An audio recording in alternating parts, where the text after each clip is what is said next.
Emanuelu, Emanuelu, olona suafa, Emanuelu,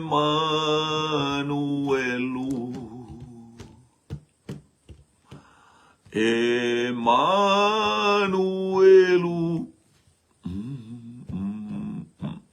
Emanuelu,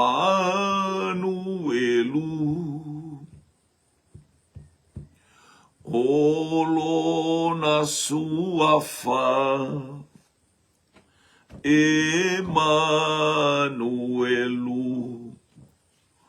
waya itatou, le atua malosi, olona suafa, Emanuelu, waya itatou, le atua malosi, olona suafa, Emanuelu,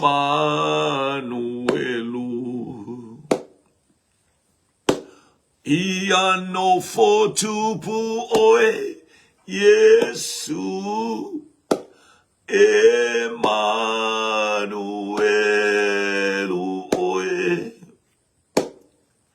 ole tupu o tupu, le ali'i o ali'i, te tupu pula ole taiao, ole taiao, o te pese pea i'o, vi inga mafa'a manu atu. O te pese pea o ufa aolae. Ia no fotupu oe, Yesu, Emanuelu oe. Ole tupu o tupu, le ali'i o ali'i, fe tupu pula ole taiao, ole taiao, o te pese pea i'o, vi inga mafa'a manu atu, o te mi ia suafa loto lau tele ma walunga ma matalasi o oelo mato watua e whaavau. Fo iatu o mato loto ma le nganga wha maua lalo ma le loto Salomo. Langi e iovi inga ile oli ma le fia e wha manulo suafa o le na wha ola mai ate i mato le wha ola tanga tūtele. E ala ile maliwo ke riso i e sulo mato wali i ma le wha ola. Hallelujah. Ua fai o ia mapulu vanga o le whianga inga e ola i fo ili vi inga i ate o e whaftai ona o Yesu. Amene, amene, amene. Whatalo whatu i le maleifo mai male ala i whangunga le lei o si o tatou a inga le neifo i waenga o le tai au. Hallelujah. Uino malulu ia aevi ia le li. Olo i eifa manu yanga le atua wha muni atu ni sila ma Australia le palasio le malulu. Aile ngata foi lea ia o atu no uma o lo mfai ona ieifa tasi ile itu i saute. Ia Samoa foi lo atu no wale ngata foi lea fatalo fatu Amerika Samoa manua. Hale tutuila ma manua aile ngata foi le Hawaii ma Amerika. Hallelujah, ina umawai atu sapati le aso nafil nei umawai fo ile aso mafua ya te uto wa le aso lual nei ya imatou. Ia o tatou iai whatasi le anga le leo le atua te mailo so i fua mana ola. Ia alanga ina le manuala o tatou whasoa i le anga le leo le atua lau polo kalame. Tutu lima le afi o le afi o le anganga pai. O le afi lava o le anganga pai. Haleluia, ole fetalai mai o lou atua, ole afi mumu sai. Haleluia. Le afi le au tātou tutu lima, e ala ila na afi onga pa ia, watu ina mai a te tātou ole afi. Haleluia. Ia le anga le lei o le atua le leita, e au ia le pa, ia le atua wha manu i atu le atua i mea uma. E o mea uma i le vi ingo le ta maa le alo ma le anganga pa ia. Le u tau nu umai e tu si le ua wha le au ngaina mea uma tau o Yesu e nau iai. Wani si mea Filipi, o le tala Filipi le mata upu e tolu. Ia. Haleluia, whaalea o ngā ina i le mata utia o le suafa o Yesu ke suafa i eile oa, suafa i eile tamao a inga, suafa i eile malama, suafa i eile poto, suafa i eile ola, blessing, abundantly blessing, in that name, Jesus Christ, our Savior and our Lord. Ia. Ia leli. Haleluia. Ia ile anga le o le tu. Ole toe manatu le nei. O usoi ia uto oli leli. O te le musu e toe tusi atu ni mea ua uma ona o tusia.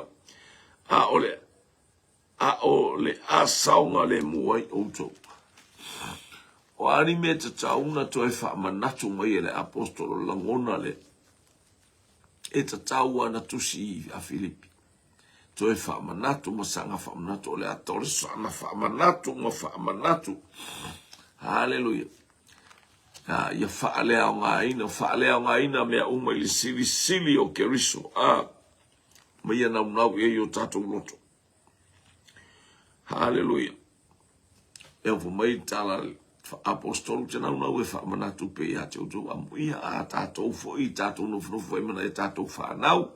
Ia wha manatu i ate i la tau le urufafo ma le urufale le anga i atu le aonga anga i atu le ngā luenga me uma ia tau i ai haleluia le suafa manu malo Yesu keriso lo tātou wali i malo tātou whaola ia utou i uli ia utou i e whainga luenga le anga ia utou i e ua tipi fua o la tau tino ia lea o uli e tau tangata fo ia e whai mea leanga i ngā ruenga le atu o maile o taifau o uli. Praise God, hallelujah. Ia o tau i uli, ia o tau i e whai ngā ruenga leanga, ia o tau i e ua tipi fua o la tau tino le atole perito menga. Hallelujah. Pauale me tipi ai olo walu tau, le mea le whai e tangata ia, isi u ta ia ia. Ngata ia e se whaaleanga mea. Le ta o uli. E le mai maua mea ai al whanau o le atua i uli o tala ia Yesu i le fine kanana na aluatu. Po le fine e leni. Atua e whai mai e. Ai whai mai Yesu e le maua mea ai al whanau o tangata i uli. E le angala le tā pena e ke riso mea ai mo i tātou. A le hallelujah ala yo mai tangata fia ai wo i tangata fia ia le fatau ngā e tātou le e fatau ngā e tātou o lo tausa ili mai ala o tangata i le whaolotanga a le ue ta alo i le whaolotanga i le se mea ta alo i le whaolotanga o le mea ono e whaalau i loa atu mai o ta ngā rurue ai ina ia i whaamanu i ngā le atu praise God. Wana i ta alo tātou i whaolotanga le atu. E lena o le ingoa whaolotanga. Leo spelanga o le ingoa wha ola ati a ngā whaolotanga salvation. Aia, mamau au wala maala e tau ona muli. Pe o le maa e le ngā o iutaia ma Israel le tala no ai paulu. O lo una ta inga ma lo umana onga. O lau te talo i le atua, ia whaola ina lo unu o Israel. Wa wala tau ma ele ngā ia i la le atua, a ele atu sai. Hallelujah. E lo le ma ele ngā o lo to anga whaitau tuspa ia e te le o lai. O lo ma ele ngā o lo fola. Fola i stangata a ele fola mua i lo uolanga ma lo uolanga ma o tata uolanga. Fa maila o tuspa ia awa e te eu fua le utupoto i le mata o lo usa. Ale na ta tia onga la au ilo bat. Ia leli. Hallelujah. Ia utou uli, ia utou ie whainga luenga leanga, ia utou o e tipi fua o la tau tino. Ia leli. Praise God. Ele o ilo whamatara le wingo le perito mea. Nā pau pau tau fua le whianga inga le atua maa pero. Ea whianga perito mea. Ea o le ase wingo o le mea ile. E tauna i loa le winga ma le a ano o le perito mea. Hallelujah. O le ata o le sotanga i Yesu. Malingi le toto no le sotanga i Yesu. O le toto le na malingi. Na faa malingina. Perito mea. Faa mamaina. Tafe mai le toto le li. I toto le anga. E mana o ia mama. Ia mama i tato le tafe mai o le toto pa ia o Yesu Keriso. Aona fa pa ia fa mama ina i tato. Ia pa wala le mea le fa ia perito me uto pa wala. O le fa ai longa le o le fianga inga ele mala mala le fianga inga.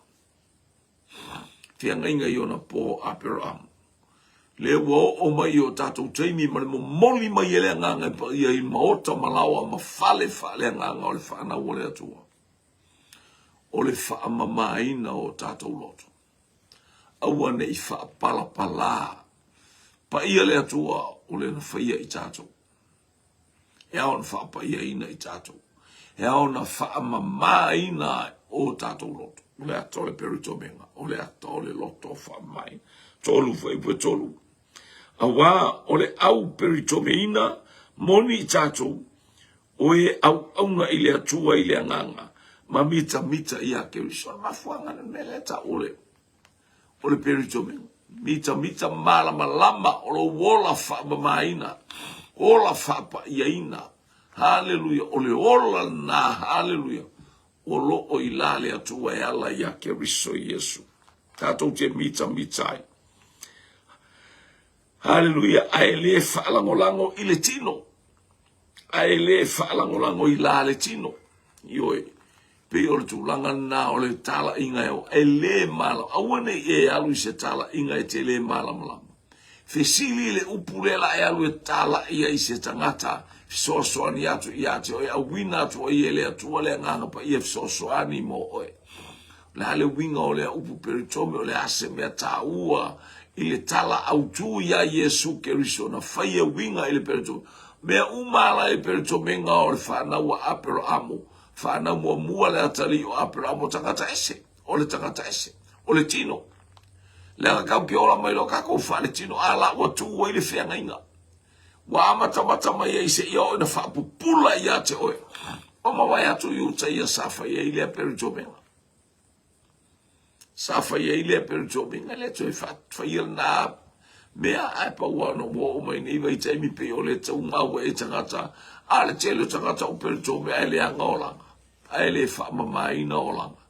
Aisea e le malama lama i le winga o le upu perito. Le aisea lo fatu. Le aisea lo to whaamangaro. Le aisea te whai a inga le le. Le aisea whialofani. Le malama lama. Ia e malama lama i le winga o le upu perito me. Hallelujah. So se me whaamama ina. E te loa mea umalama i le mama, ola mama, ola whapa ia ina. Hallelujah, le whai mai e awane e, hallelujah, le whapea mai ole mi awa, ole au perito me ina moni i tātou, o e i lale atu, o e au auna i le atua i lale anganga, ma mita i a Keriso. Tātou te mita ono lo tātou wali i mono tātou whaolo o iana ia whatatala mea uma ma ia whamanatu ia te i tātou we ala i lona nganga pa ia. Hallelujah, lana a fionga o fufola i lea taimi ma lea taimi. Ina ia malama i pia i tātou ele lei lea tō. E le whapea ua unoa umani ala e tatau wai. Ona o whaalangolango i la le tino. Awa a whaia manatu se tasi e ia te ia ni ala whapea, e siri o na tele ia mea, haleluia, ua ia te au. E la tato whaso solo tua. O i le whapea i Paulo o mena tau ngā ia te wale au ngā. O le poto sa ia u le laulang. Wale au ngā i le poto ia keris. Le whamai Paulo e le whapea o tau talatu au tele ilo, tele io o ile mea o le peritomi, o tele io o ia mele staua, o lo le malama lama. Haleluia, i le tala ina o le winga o le peritomi, ngā whaama maina i tato. Peritomi ngā whaaleanga. Le whaama mai tama i le tu. Ia lele. Ia nare, ave pēo tamai tia peritomi, nare paua le whaele o malama lama, tamai tia o le whianga inga le a le atua, le whianga inga tuai. A le whianga inga le o tato i o le whianga inga fau. Pe le peritomi ina le tangata aya. Ua iloa ua whaama maina oia i le pai mai o le anganga pa ia matoma tau le o langora tangata. Amen. Na peritomi ina ia leu whaamatala loe e Paulo le winga o lona o langa. Ne whamai Paulo. Hallelujah. Ai le whapea ua unoa umani ala e tatau wai. Ona whaalangolango il tino. Mea umai ele o kala ia ko mea ngao lai Paulo. Ala oilo e Paulo le ai maseta wa isa wa pupula ona mata whaale nganga. E ia ile winga lilo o mea na whaia ele atua. No lua e peritomi e lavarita mo isa maeli. Maaperam. Hallelujah. Fato a muli peritomi isa ako. Ole ata. Hallelujah. Praise. E o lava i te ngata Palestino. E aona whaama mai. E iei le asoi whaama mai nai. Lentu umai ai ia isa ako le taulanga. Lena whai ai taulanga ia isa ako. Ole ata o keriso i lunga o le satau. Amen. Whai upueli mana peritomi ina i le povanu. Ole ainga o Israelu. Ole tūlea maleanga o ia o le Israelu. Na peritomi ina i le povanu. Ole ainga o Peniamina, ole e Peru sa e Peru. Ole itu ainga o Peniamina, kama ikipiko e kiki alfanga wa Yakopo. Peniamina e tupu mai ia tamale. Ia le la utato ulo ina le tele le po ia le upu faalele ia winga alfa manu yanga. Hallelujah.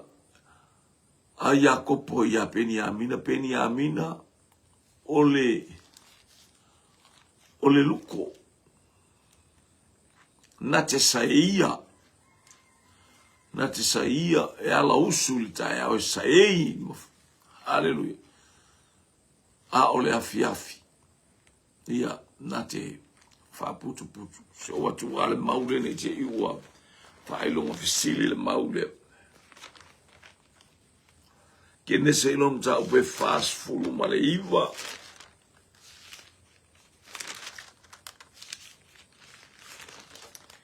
Kene se fast fulu male iwa.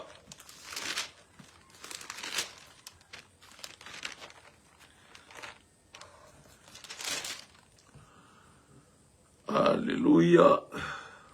O Peniamina o le luko na te saeia.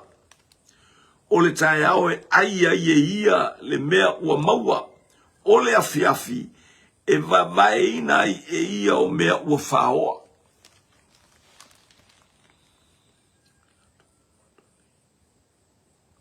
E whafonga mai. O Peniamina o le luko na te saeia. O le tae au e aia e ia le mea ua maua. Le tal no ila ua ai o le tal no le fuaitau lea. I le taimi mua o le ulua i tupu o Israel o Saulo. Ala fa ia el saei a mea umana maua. Ai ioe. O le afiafi le ua o mai le tau afiafi o le fianga inga fau. Tula i mele tangata le o Paulo. E vavaeina ai e ia o mea ua whaoa. E vavaeina ai e ia mea ua whaoa. Olea. o le whaaola tanga le uatala i atu le tamalo e vai ese ai. Lou o langa whaale anganga, mai le o langa ino sia, manu ese sai ai aua avea o le nuku o le atua. O le atali i male a whawhine o le atua. Via le li, koe foi kaku prokalame ia Filipi. Aleluia. Le fai mai o le Peru sa e Peru o le tu ainga o Peniamina o la le tu la fono o le Farisaioa o la tu la fono fai a singo walu luma o le Farisaioa ka ua ko o le Farisaio sa o le tu la fono la ka ua kula o le fa pea ai o ku ese a o ka makua ka malele la sana la na moli maule val tu senga luenga los furulua. Haleluya. Na owa onga ilea onga tangata o kamili na fana wa uitaso i kirikia. Ale aine yore o Yerusalem antausia ya. Wa wole Peru wa o Yeles. To e lau mai ai foi me ye lantausia. Selemana ya. O leu failo atu. Nei fesilia de tangata la. Sole. Fa peaka ki se kanga mai ai kupiko po fesa mai Asia. Pesa mai Eleni. Pesa mai fianka kale kala. Aelea o le tangata iutai. O io lai falo mo ese ale o le taimi tele le o tangata o le tau fai o mea ele anga ele apostol. Telo le tele o tangata e tau fai ele anga o ile mena e te iai. Si tia o whamani anga le atua i lauso i fua malo uolanga mo tato uolanga. Tele tangata e tau mawhai e whapalo oe, whaleanga oe, haleluia. Aeleanga ua tapa oe le toto le tamai mamoe. Sausauina ai wa iai se malosi o loutan tana. Le ele upo le atua ia Abraham o au o loutan ta. O loutau i e matua tele la malo ainga. E te whealuai, so se mea e te iai. God is your shield. Hallelujah. And your reward is abundantly. Hallelujah. Ia fatalo watu ila fine, talo fa il tua ole, fa ila utusi, ia pole. Teu olofo ia le ekalesia. Praise God. Hallelujah. Sister Tufi, Yoasa, hallelujah, seu manutafa. Pray. Fiu malosi. Hallelujah, alofa tele mo oele afine famuni atu le atua mo ulu mo whanau. Angale atu le ainga I kipe ona. Tu maule la ilunga o kipe ona. Remain light, sun, remain. Hallelujah. In heaven, praise God. A o tau le tau ile atai bifaftai mo le awai. O lo uma elengana o fasawa ile kalesia wa ile wala ume. O lo uma elengana o fasawa ile kalesia. O la le ami o tonu fo ile tula fono. Ele imata ule anga ina. Waba ila le figa o ikakaya po. Waba ka wele kaukie. O le ma elenga o to malo ile to isa ngapongi sa ia ya ki fa pena tato ma elenga ilo tu tato te yai. Saule o ngale loku mo mai sa mo la ngale loku nga fai mai me fa le ngu o tai fai ona tai o le se me fa pe ngai lu mo le atu te le ala tu fa pe mai le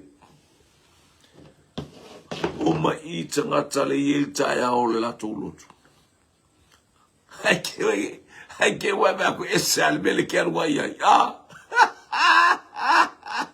ai se wa e apala ia mea o le lalolangi e lo ni mea le atua ilea. Wa e apala ia mea le atua fase se ai brainwash. Ave ese I loto tangata. I ia le ali. Hallelujah. E salmana ia. Wa ele tatala no vai fo mai va lo ko fa lo mai va ele si va ngalo tau tino. O lo uma elengana o fasawa ile kalesia. Ma elenga ya te ma elenga ile atua malana ami o tonu ile atua. Aola na upu fo ile na faia Israel. Upte lolo to ma elenga au wale tu sai. Olonga ma elenga sa ma elenga ele tai milia. Wale tu sai. Ai faftai ya kerisona ye lo le toa. He is a hero. Hallelujah. Oia ole toa ole talale. The hero of good news. A mighty man of God. Aena ole atua na sisila ile loto le na te mo mia ni loto whapea. Mo mia ni tangata loto te tele. Hallelujah. Na ui mai fita, ui mai fingata. O mea na ia whaalea ngaina. Ale ua pupula mata o lonanga nga ua va ai. Hatu. Ile whaatau nuinga o polo kalame le atu. Ese mana ia oe pēma e whaatau nuinga o polo kalame le atu. Oilo uolanga malo ai nga a. Hallelujah. E te vai atu I fita ma whaingata. Whapena me ta o le pruning. Le upu le prune. O le upu le pruning o le teu. A teu se la au. E kipia ia le au ke iho e kipia ia lau la ue wakua whapea kaka. Ai wale angalo hulu le wakua ke umaia. A ola inalu ese atu ale ia le vivela le tutonu ai la halu atu sabili. Ole ea, ole ata ole nganga pa ia inside. A ole prune. Ole a teu lo wolanga o a whaingata o inga whaiatu ia te ona teu lo wolanga. O a bef so dia ia te ona teu lo la au. Oi ole fato anga le to le prune le teu. Hallelujah. O nei ole mine moni o lo utama ole ngalu e vine ia. O la uma ele fua e teu e ia. O la uma e teu e ia ina ia fua ma ia ati. Hallelujah. A ola wa kau ila loa ia mela e teu. Tu ele fai. Equipe ese si fai. E sua e kinga. E pe ia oi no fa susu la utama. O fa te ala utama kinga o susu. E fate alu ese la ngale or sua susu le kaungaru ese I fafu. Or susu le tauna ai e lautama. E tinga. Hallelujah. Fa pe na le aves. E a o ino o te ese lautama. Hallelujah. Wa e mo fusi. Se si malo si a. Fa pe na teu wino tato. Ika. So mani fa pe fa ka ya so yo e on sa. E ala na teu watu langa fa pe na le langa lo ti na lo tama. Hallelujah. Saile fai sama tua. Tala titi. Ale fo ila wa matua wa teu watu o ya. Pruning ale la au. Ele va pe o lo kinga la ngo mea umai fai ma na vai amervi e ola a fai so se mea o le kinga le la au kinga le pua kinga le maile amen so se mea o le fai kapisi kinga hallelujah ai inseki la kapisi e kinga le o le mainga kapisi aya la ye tangata la fa mo ma ia pe o tato atato mai, so we depend on our healer, Jesus Christ.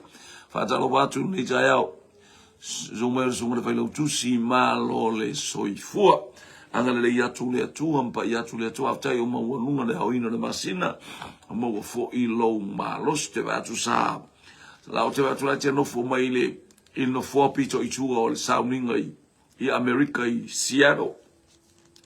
Ia ala o te whaatafa mai oile si kona na ala o te nofo mai ai o te lo vai ato la te hallelujah te whaalabe ato ia mareta ala ia whaftai fo ile le a onga sa whawhia ngai male ia male le taua weino ngā luenga le sunga ia sa vi ia le tua ia alo whaatu fo il tina male mano whaala ngata ilon whaife au mano whaala tua ia nofo lei Hallelujah, fa muni atu le tua. Hallelujah, ya te oi fu na umo ni ia le li. Ia O leo te I le fai upule o lo uma ele ngana o sawai ile ekalesia. Fa pena uma lo fia ile lotu ai ta uma le fa ortanga. Ala pese pati oso o kolo ingo.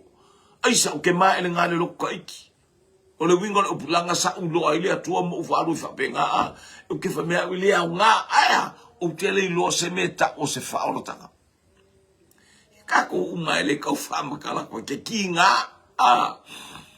praise God. Ia leli ai ola ina o tato ia le fa ola tanga aku sa le wa keulo wo langa le upu ale atua. Ai saula kala ia ke oe le ako makangi fa kau le fai lapa ala ye ka mai fai fo ia lango inga. Hallelujah. Praise out for ina prune fai la ko ia ave ese ka mai fai e fi ku nga fai. Hallelujah ba atule okale ausio le au fai okale au lele. Iti nga fo ile fai la ko ia ki nga fo i mea umala ba nga fai le atua le la au pe akipe prune. O le akar fa kong fola wingo ka ko wolanga le fa pe fa kong nga lo ia ai la waskulimi le ia ni upu file. E fa kongu I upu kau fa kongu ai. Fa sa o ai. Langa ka ui mai fika, nga ka ui mai ai. Fa tonu fo ila. Mantua le matou a inga a o itua. Bale mori maua le matou maliu sa fai. Hallelujah. Wa mai unga whana, ngai whana o sohana. E va ailo ia hana. Isa ele fa tonu ai o latou matua. Fa pea la ko makua o la e o la lelei. A o ino o whaalonga I se whaamanu yanga le mariunga umakme. Fa mai e va ai mai lo la tauia marikikire woki. E va ai mai lo lako antilea mafiu o ako. Oi va le kau whekuri a waengo fungofum ka oko ilunga o pusa. Ka oko vai e va le wha le whainga e kako makua. Whainga o ngiki ka maiki. O yo lako makua mo inga whanganga wai. Ele whaakongua ia ola. Wa pea tanga tau le whaakongua. Aia e wa ai mailo ia hana. Oka e vale kala li. Kau whekuri kua. Kau whaingi samson. E mate o atu. Wala kua. Ei. Wanga mea koi. O mai e whai mea ia. O mai e waku mea ia. E ai. E oko esel kou wola pepelo. Nga mama ai mea ora ka oko. Ia rai whamai se. Whaamoni mau tintitina. Aua wa ai nge ia. Hallelujah. Inga wenga na tinchile ua maliu al matou a inga oka. O ia e whaia uma mea tautonga mea uma aisa ua poko waka mai aisa. Na tau ia ile whaatonunga. Whaatonu. E o mai whaira ne whanga ua hau leo ke whaakongua. Elea ia lai kiki mea lai whaia lako o I. E whaakongua I koe kau wa whaila whangau. Hallelujah. Ai na ole whape na ale whaatonunga na matou ai ngai I ina iona tei. Walatou wa aila, walatou tilo wa mori maulesi. Hallelujah, mai ele fefe le matou ai ngaia. E ala na fefe vai le alo whaele o pruninga. Ai wa aila le teime leo te wa maliu lo uso a wau le la utu e whai. Whaftai lo anti wa uloa poko lo uso le umari. Hallelujah. Ia fefe fai ia me male waka mai ka ke va. Ai mai so se mea o ia matai e halu e male la kikile. Hallelujah. Ia le ua va ai mai so se me fua tu tonga o aso se ngalu nga fatene. Hallelujah. O poto ai se saprun lo o ele fai ngofie. Ele pruna ai galo waka mai moni ya le se me ka fa pega o le upu fa per tania na le prun o le teu. Hallelujah. Ele o le teu o le pusa ele o ngale ke o le pusa ele io ele se me pega o le teu o le sala ese o me le anga la pe ai mai maule o la io le la agua ele io le tu le tau mai ele apostol. Ea o prune alo wolanga por ngai. Bro. Penga le plo, penga le feula, le me le ploa. O le plo ne upu. Hallelujah. Vi ia le atua. Ele whaingo fia se o langa. Hallelujah. Pruning is a season of pain. Painful. Ia le atua le whai mai le apostolo le tau whai mai le apostolo tala noa ia Filipi. Praise God. O lo uma elengana o sawai le kalesia. O lale a mi o tonu fo i le tula fono e le imata ulanga ina. Ia le olanga le asa o la ia na sisila le atua le olanga le tama le pruno e le atua le olanga le. Ai pruna tu e whaingo whianga ngā pa ia i le nganga pa ia potolo. Le nganga a maka mai o le pruninga o lo olanga e le skaraka le whamaitus mai e le sfatanga a fato a lotu.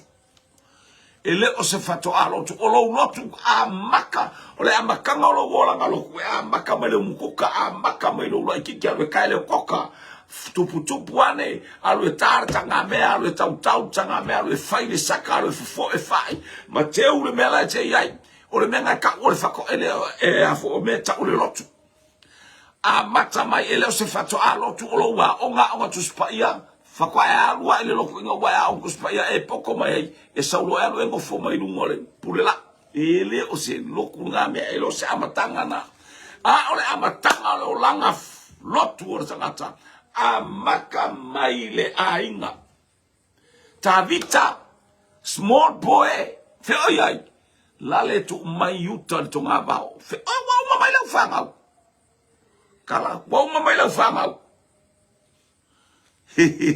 koe koa kasi a ala yuta. Kilo ile lafu mamoe. Kilo le ko ngā bao. O le akta o fita ma whainga taf tiro i luko ma leona. Aya, la le kilo i a whaifa koa e alua i le whae o le loko inga ua e ka lia Yesu mai. Hallelujah. O se o langa whainga tafo. Aisea, o le fato a lotu lo wolanga. O le fo iwe ni ele a lo wolanga tupua e usta i matua hallelujah o a fato lunga malamata o kaele la ulu e kele ya bea onga fo i mai la onga la le lo o ko male amo e fai popo la le o akuanga e fai me ole fa kongu mai la langa le fala nga luenga na bayata vita o lana leo nga mamoe na o le fata ita inga na ave ele atua le va ai mamoe le anga ele iti le nu o le atua la eta pena mai moia ele o se fata nga lotu e al watu la le o langa o ta vita fai mai le atua o le la mepa ele mamae o le fea ngainga masima o te tu ua ia ta vita Tamai le toba o maua le tangata e tusa maroloto. Ngā maka mai au ngā lue o la ikiki o a mailo wolanga. O a mailo wolanga. Tātou te whaola ina e la. Wa umana teu i tātou. Hallelujah. Hallelujah. Wa tātou a o onga mai le meta ua po le alko i ngā kumu. Ke kukua. Pena foi o papai mato e kalesia o i whangau. O le mea tele le vava i atu aisia. Ina ia whamanuia le atu ala lato tupua ala istato ngālu e ngai whai. Mata mai te whai mato malo a ofito a mata le kalesia. A whai o le laulau le mata no foi e tu i tangata po le lua ni laulau so. Hallelujah tate e palasi le ipu vaingu. E kaka whaapea i lalo le kaka ngoreli. Pai apela kaule faing wala kau kala lu vai sip your mouth a ke kau kala lu ngale lau baba ai tilo mata por almele yai sign yo ga yo sound ga kamale pu vai a mai le vai praise God you are sign language you are moa ele o se fato ya o ya tupuan yo me ngale fai Bua mako kuang ila lau whangau. Ia na ialo mo whanau. Watu isi fafu. Hale wa ngai maisi. o la e va lea langa ya e fa ele leina fa ele lenga pulungi haleluya e fa pele pulungi e kanga kalanga i mai mau e pe o tato anani ulu ia i fafo e kipi ako e va kwa nga se fa pele mangila la o se ulu haleluya e sa akale la popo amale fua a tato ele pulunga ka ko melanga e se fo ele season e se fo ele climate ia bo le tropical le ka ko ke ia o le tropical zone le ka ke ia o kamai ole taule e kukusa le leia a ese men matau Amerika ia Australia ma New Zealand four season a ia a ole spring summer autumn winter a ia pe na soifua ia tulifa ia leli anga prun la ka ko la au ia ele pruninga la ngor ka ko ka we manga ese ala ka we prunai hallelujah ese fo le fainga matato wa ale pruninga le talano ia ele o se mea ke oli ai ele kai mi fa ko amaka ai muli o le o onga o lo wolanga ai teu lo wolanga ia fua mai ia tili ave hallelujah ave ese ale ka ave ese ale fali ave ese ale ai ave ese ale ngoi ia wei una tula mai Wai ia whana we o anga i o ia tunu mau aisea. E tu fauta maiti lea ua o ta maiti va ai iskaili a iska ngaka. Ia tupu lo al whalawela. So wala tu whai upule e fitu. Ai peitai o mea sa ngā ia te au. Ua o manatu. Wow. Sole. Hallelujah. Oh, lesa. Oh, lo que lo nga fa pe fo le maule I le tusia. A Timote o ale. Ai peitai o mea sa ngā ia te au.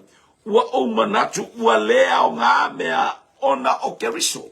Mea sa ka ko fia. Ingul pia. Tau ta mai. Ula. Fai kenge. Fai kama. Hallelujah. Ka aile so ako ka fo I mai le ainga wa popeia al palangi. Hallelujah. Helu ka amaka inga wenga isi ainga. Aile sa wa fa ka ingi melele o fa yele si ainga. Mana ya lo ta amata mat fa pena lo olanga e ta atele lo olanga. Ai o te fa aftai ile atua ile atai me lo olanga. So se ngu ua o ka fa ai. O la o mea le fa. O lo faru pengar yo walu o lo faru pengar. Fa ko lo ngon kalolo ka ki faru longo o te tango ata o fio faru penga pe fa. Ya ka mo ila ngo ka sar ka mo yo ngo lo ingale pe ata mo ise no I taimi o le fa penga e mangele ka sa mo se mea nga ka ke puea mai o spy nga ye na o por spy mea o Israel spy mai se mea nga le atura le mo mai vine. Lale wa mo mai kau ako Ari Anthony.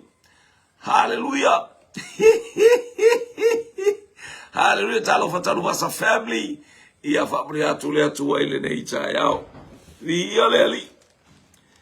Ai peitai o mea umana o nga ia te ua umanatu. Ua lea o nga. Mea saka ko wola isa wapea kaika. Hallelujah. Kasau ka keki aku le pase ka o ipopua. Fako afo ya lea ku ya pia la ku ya pia oso yo fako afo mai popu ai mo fo sai pipi lango asanga popu ko fo mai pas wa umalangu ala le luak ku ya malangu ku kaukala talofa afu tonuga talofa io me sa tupu wa o wi loa sa o fa sa wa ile kalisi mana ia ole ola baba ai ile poto le na mai ele atua te soifua ma o wola. Mana ia pe ai poto ile poto mai a kerisol. Poto wa ia ile poto faolaina.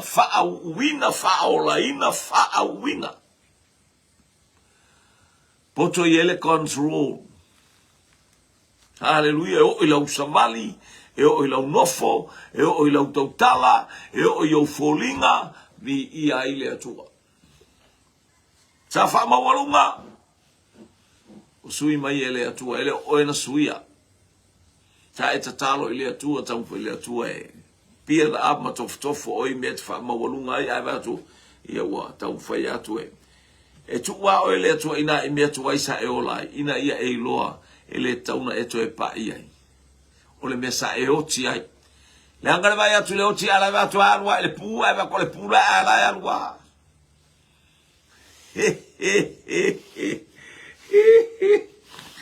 E vai atu ale pu ala alwa ia. Ni ia leli. Mai le me oti ai. Alo ese wa te lelo mafau understanding and knowledge expand and extend. Hallelujah, by the Holy Spirit. Falau tele le nganga pa ia. Tatou te loa ai le atua mamalu ma le atua sili es. Foi poe valu.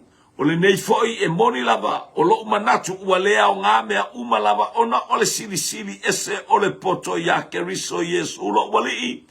Ona o ia ua o whaalea o ngā ina mea uma. Ma o manatu. Ota lava ia mea. Ina ia o maua keriso. A ele ta ua mea leanga ia ota. Eke ai la pisia. Mana el matou taita. Kala kama o matou taita. Kalo fa elia. Kalo fa ilo wola ngape a ele falong. Hallelujah. Ke ai la pisi. Hallelujah. Eke ai la pisi. Fa pena umata to wola. Mana yel mo mau se umata utoma. Ole tupu ia ole foi moli mau pe avava ia. Ina yalo mo fana wo tupu fa pena foi no taita olanga. Kala lo ka ma ka ngaka ele falongo mai. Ele va ai manuia ole atu or kala lo ka ma le falongo le kala le o kele. Fafta ia ele atu. Te lo sa falongo wa le o ia vi ia le li mo ia sa tale sta I tele o mea failo taloto. Ia al te mina la tate ai la pisi a. Le ka ke ai la pisi. Yoka mangaku moka o langa. Io sa tamanatu. Ale o mai ole poto sa o poto ai. Pa pe a ole pokore. Io teimi o ta alu. Ta ke hingu maua ka kupe le ai mas e mea le leia le ai ngan kupur ngaka imi. Ia le ali. Aya. Tai ile atua. Momoli mai ana whaamuni au. E o ki alo ka makele vai se fale. Ngā angsi fale anga whai aile se fale. E o ki o makua ele iwa aise. Aya. Ni ia le ali. Praise God. Na o se ata la eva i atu ni mena mau atu ele o se ilungi whare ki kere. Aya a whaftai i le atua. Le poto mai ake riso. Whasoa i mea uma. Whai ei mea uma. Wa sili le poto. Au koe whai se pakolalang. Aya fisili le atua. Pore mea le tauna whai. Pore mea tiaru iai, pole mele te soifua ma o wolai. Po mai wale au ngā mea uma le poto ya ke riso. Ona o ia ua au whaale au ngā ina i mea uma. Ma o manatu ota lava ia mea. Ina ua au maua ke riso. Oka I runga kama loa. Ota mea uma kako ke kau ia. Hallelujah. Praise God. Ota ina o tato e o whaonga ingo kako kupe whaonga ingo mea uma esel mana I au so ai whale ingo sori ai sian mo ai whale ingo whaonga sa orku hallelujah kalu ngoka o ngā le o langa siva ngi fia siva kui o mimika kui fia ale wo lo meta o mimita te mimita ia e mimita wa e loa o ke riso e ana mea uma o le atua. Ia e mita tau o le atua. O le mikar kaun kamarosi, boko, mau oa. Ia mita o mea o foa i le atua. Kupu maola. Manga ia le poko a. Mana ia le poto Keriso. Ni ia le li. Haleluya. Fale au ngai nai mea uma sa kako vivi. Ia le. Oka kule kawo kailo yo kala kulongo folo isai pipi. Inga wa ambaka le olang el fa o tanga ma to fa fo wina le fa mo yanga le atua. Ala kuwa isai pipi alu yukale. Ile fangua o fongofo ai fai se mea ngarka ma sau. Fai fo mai le fale le afiafi. Fai le saka. Le koiloa ku ole kwa oilale. Le koiloa ku el malahe. Ki falo. Pase mai. O mea ngaka mimikai. Peia nga o fiu. Masai pipi. Ile winga lo ka mimika saka onga ya pia. Ka ulor ka meki kia onga ya pia oka. Peia ka meki makautia leo sengu. A o ma ola I mare fai au ngā le fo kai mai le New Testament. O ma o langa mika vale. A ma o aku makela ka pi iwa whako a ma o isai pipi. Hallelujah. A ma o isai pipi fai ma o fai vai pupu. Fai ma ko kingi. Hallelujah. Fai ma skairi o ia ba ai mai ka ngaka sa ma la ka pi le afiafi. Maka kai minga o ka whaonga. Ale kai minga o voli ma me faya aka ngaka oka e maha ai mai ka ngaka ia maua. Amo aku ma ako le po maua ka mai kinga mo mo ako whape ngā kau ako e alua ngā urfa sale anga. Ai sava vali aku e uma me ka koe mori le hai masama o sava le valo fia falia lia oka se poko. Oka se poko. O ngā kui whiae whamatus pa ia. Hallelujah. O le kaka ingu le wainga o le vale. Sa vali sa lu talofa. Manuia le itai au I le anga. I mai o le ainga o le whatuatua. Whapea ka ika oka se poko vai kama popo ala le aia. Oka se ingo sia I le iloa e kaka makukua. So le fia sio via. Yo mea vai ka kike. Ia via le lume sa tato uo mai. I le fawhai ia kako whangau. Ai manga ia le pruno le whanga wa teu whanau. Pruning. Teu wha leima wha. Natu e lo o langa o leo langa ingo sia sa olai. Hallelujah. O taota meina o maua Keriso. Ia maua fo iau. Wa iate ia. Ele iate ia sa ua mi o tonu maile tula fono. Ai peitai. Na o lea o loo ia I le whatua tua ia Keriso. O le ami o tonu lea mai lea tua I le whatua tua. Ina ia owiloa o ia ma le mana o lona toe tu mai. Hallelujah. Ma ia whatasia u iona tinga ona ua whatu saina au ia te ia ilona maliu. Hallelujah. Pe ma whailama ia te au ona o atu I le toe tu mai o e ua oti. Aluenga le apostolo inga ua ba ai I le matautia o leli. Le ai se ami o tonu le tula fono. Aia.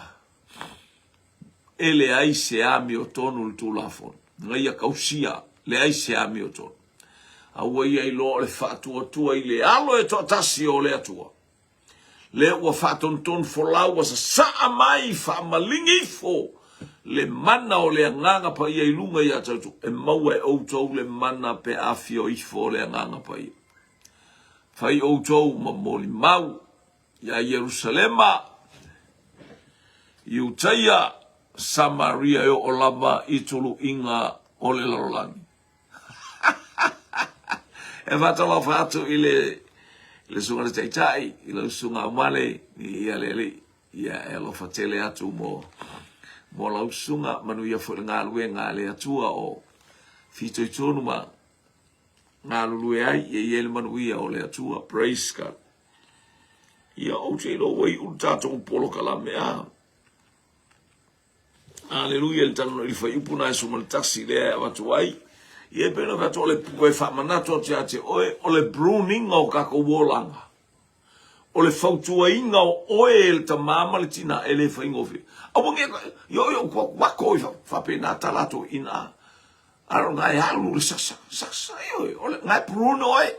ngor tus pa ya o a umanga o ke alu oli IOP o la aula IOP pa fo ko ka me wa saulo IOP fa pa ya lo fa ko ma saulo ai mal fuspa that is discipline. Tus pa ia malame mai le nganga o le tua ya o mai le tua na nu o sa vali mai. Fia ai sa o ai le tua fia ai ma fa ko le upese o ko le fa longo wa muy ke lo o ino o atuli tuli tangata o asiasi le lo o ile nu tangata o asiasi fa i mai na o le to lua tangata malolosi se fulu mose fa foi discipline wa ilo ele atua le nu aya fa ka milo aya fa ka milo aya o kilea kosfulu o kilea kofia uma fia miliona hoti lungole awala ma yo enge ke u fa ka milo le wai lungole ala le fa ka milo sana ala ke la wai foi ka penga ya nga ala ka milo ya fa be awe ke ka milo hallelujah ni ia leli Fata milo ia ele atua. Praise God. Ole pruning o ka kowe o tatou matua. Oa i tatou. Ole wing ole o pe ya nfato. Ole ko ya le ape fa ile la ye pa u. Awa ke ala ape fa. Na la tu lo pa u le ape fa ya pa u ko ma o sa wa ngaulo vai. Le manaya. Oyo le ko inga be ka ke nga ala ko ya o ika ko sasa ile sam. Sasa ile fuspa, sasa ile kaume. Sasa ile amo. O si kama o ola umea aile ole amo. Ole mea ale sasa ya uela o kama nga ilo nga kailo ole lo kaolanga. Ole makua fainga ka ke le pruning a. O mea umai pruna ko inga le amori. Pruni le mol makakao fanga alu ile lama le fanga ile ponge male alongo anga papio ia la ka wivi kwa lo la ka wivi kwa sau song pensing io la ba ai io sau kulia ka mai ke le ngu ma ai ngai ka e se ole ko inga ma io kala nga sabale se mai hal papio io lo muku yo kuku ya lo muku yo ese le pruning ole olanga asa ka fa pe oka ngi ma ku ale alo lofa oka lo ka le ma fa wa betus pa yo so uma sai ele o inga sata manato se mea ino ai muli ane wa fa man wia maile atu lo so ifua mo lo olanga mo tato olanga mawalunga ile vi ingolo tato utapa au oile langi vi ia leli ole pruning o se mea ole teu wina o se la au ole teu wina ole ekalesia ole teu wina ole ainga ole atua ele se mea ke akai waya iwe no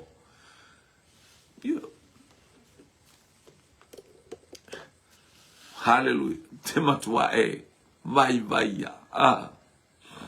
praise God aya tapena ile atua lo wolanga o ina tupulo wolanga praise God tupule la aulenga prun ave esele la ile anga ele fua ave ese aya o mea ia le fua mea ka ko le kiwale kipi esele afo kipi esele fa ko aya o inga kupu mai what a man of God. Give God the glory. Give God the praise.